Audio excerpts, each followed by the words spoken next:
Assalamualaikum warahmatullahi wabarakatuh. Jumpa kembali dengan saya Ali. Pada kesempatan kali ini saya akan menjelaskan mengenai huruf hiragana. Ini penjelasan huruf hiragana ini penjelasan terakhir ya. Pada kesempatan kali ini saya akan menjelaskan mengenai huruf double. Jadi huruf double baik itu huruf double vokal ataupun huruf double konsonan. Baiklah, kita lihat dulu di sini ada rumusnya. Itu A. Nanti huruf di depannya setelah itu ditambah huruf A. Demikian juga I. Nanti ditambahkan huruf I. Kemudian huruf U. Kalau U panjang akan ditambahkan U. Huruf E juga sama, akan ditambahkan huruf E. Huruf O. Nah, di sini ada dua saya tulis. Kenapa? Karena bisa jadi dia setelahnya itu ditambah huruf U atau huruf O. Makanya itu tergantung dari kosakatanya. Untuk detailnya saya akan gambarkan seperti ini.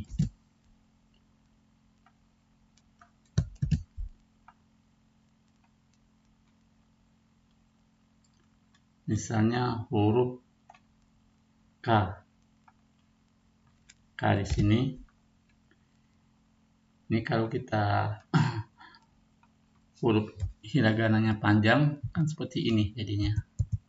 Kan jadi K. K ini bukan dibaca KA tapi dibacanya K. Dia agak panjang. Bukan juga dibaca K, itu salah. Jadi dibacanya K, agak panjang. Dan huruf I, kita tambahkan huruf I. Ini juga sama, dibacanya Ki, di agak panjang. Jangan dibaca Ki, kalau Ki itu salah, berarti pendek. Atau dibaca Ki, itu juga salah. Tidak ada kaidah bahasa Jepang seperti itu. Kemudian U, misalnya kita tambahin huruf U. Dibacanya itu bukan QU atau bukan dibaca Ku, tapi yang benarnya dibaca Ku, agak panjang. Demikian juga huruf E, misalnya huruf Ne.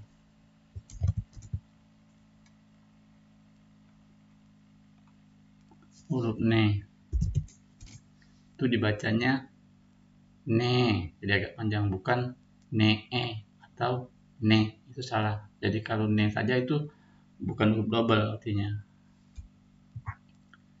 Misalnya lagi huruf O. O-nya misalnya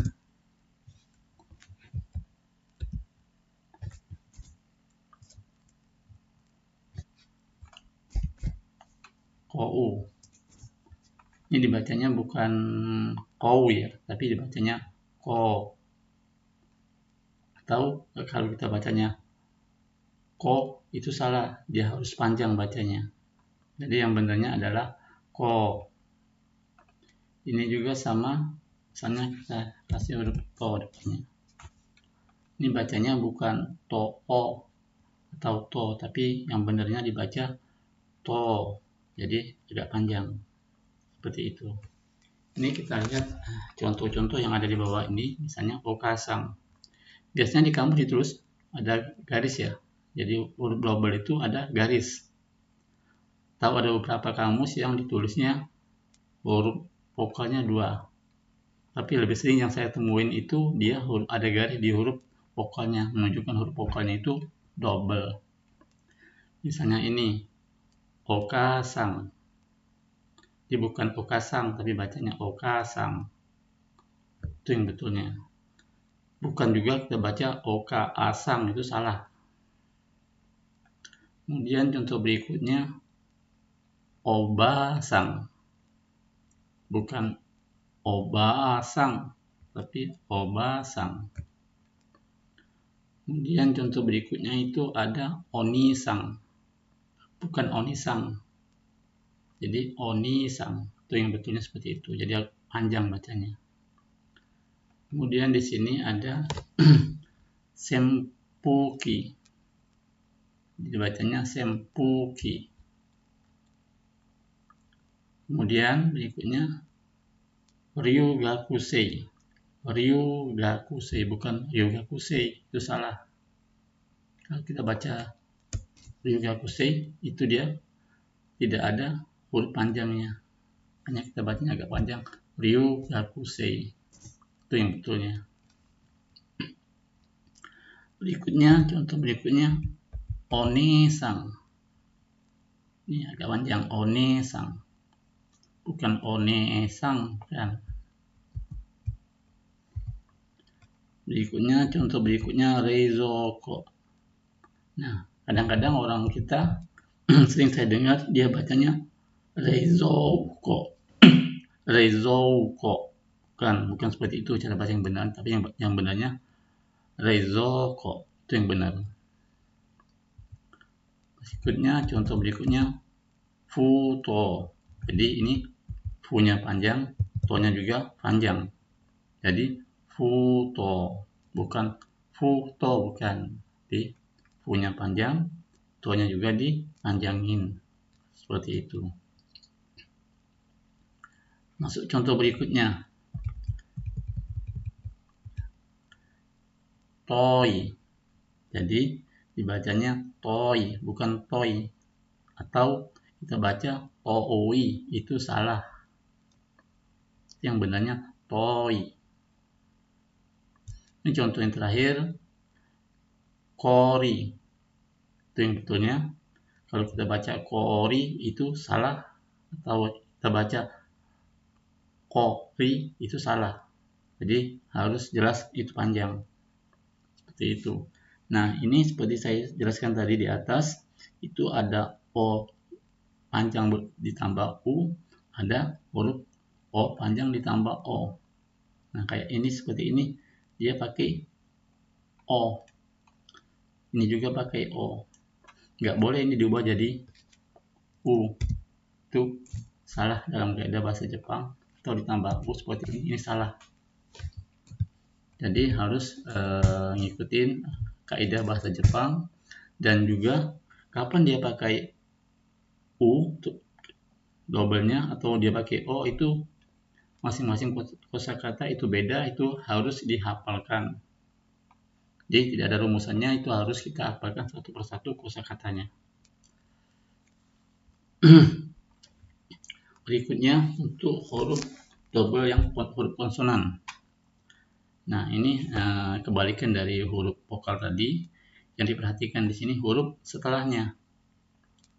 Ini K. Berarti di sini K-nya yang double. Kalau di sini T, T-nya yang double. Jadi tanda ini menunjukkan dia huruf double. Jadi kalau huruf double itu untuk huruf konsonan itu tandanya ini. Tapi hurufnya ini kecil. Bukan huruf gede seperti ini.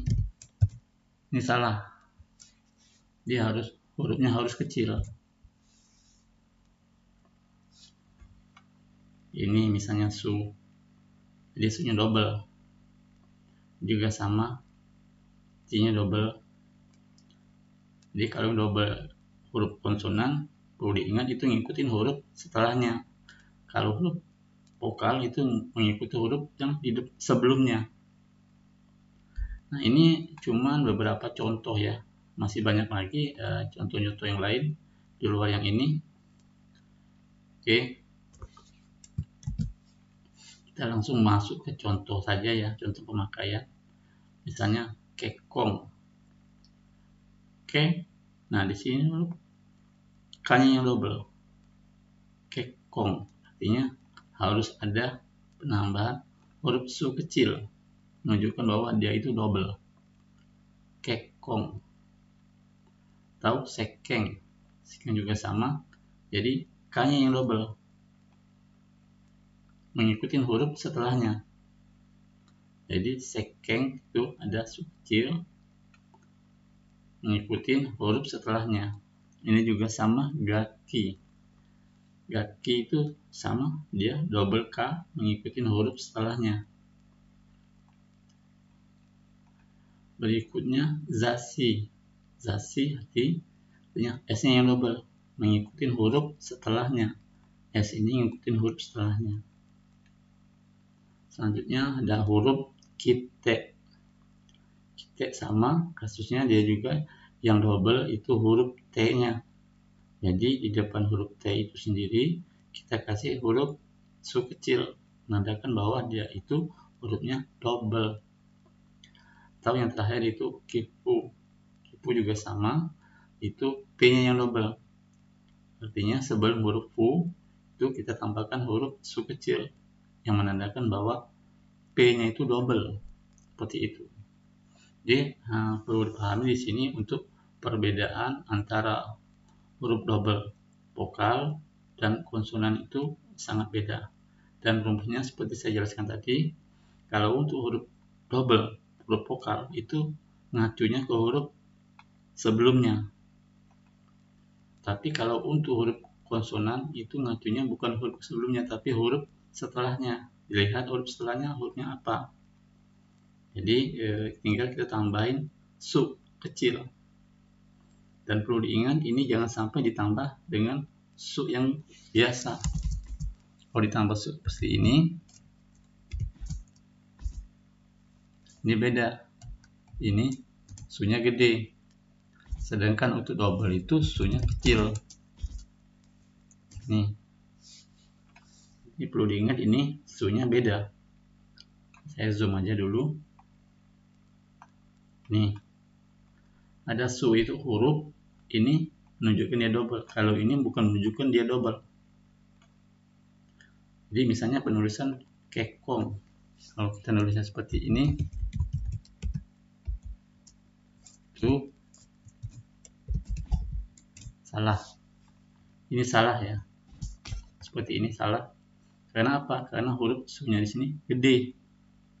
Sama gedenya dengan huruf setelahnya dan huruf sebelumnya. Yang benernya dia hurufnya kecil. Nah, ini kecil seperti ini. Ini baru benar bacanya kekong. Seperti itu ya. Itu saja penjelasan saya kali ini untuk pembahasan hiragana. Ini sudah selesai. Insyaallah kita akan kembali pada pertemuan berikutnya. Demikianlah penjelasan dari saya. Assalamualaikum warahmatullahi wabarakatuh.